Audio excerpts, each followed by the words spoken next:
February nga na yung kay VP na. Kasi may At mga that time mass report, gano'n po. Okey.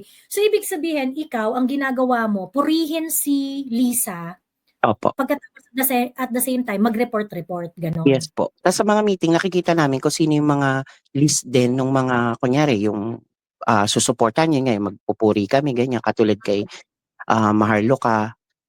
Pero saglit lang, eh, We? siguro mga 3 days lang kami nag-ano sa kanya, eh, opo, meron We, po naging kami. client niyo si Maharlika? Hindi ko po alam kung siya po yung Pero nagbabayad o meron pong or yung someone else group, is oo, na oo. parang gano'n na tumutulong sa Oo. kanya, yun po.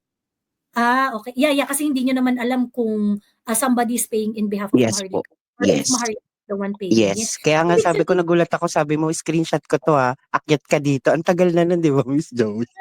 Tas mm. bumalik pa ako kasi Miss Joey, tas nag-resign lang ako nandun kasi parang hindi ko na talaga kaya. Hindi ko talaga kaya kasi ano, eh, buong family namin ano, eh, DDS talaga, Duterte din talaga ako kaya hindi ko kaya. Actually Pero wala kaming pera talaga Miss Joey, as in mahirap lang kami, kailangan na kailangan ko. Ang salary ko po sa kanila, 15,000 to 25,000 po yun, pero depende kailangan may ma-hit kang mga goals, tas may mga incentives ka.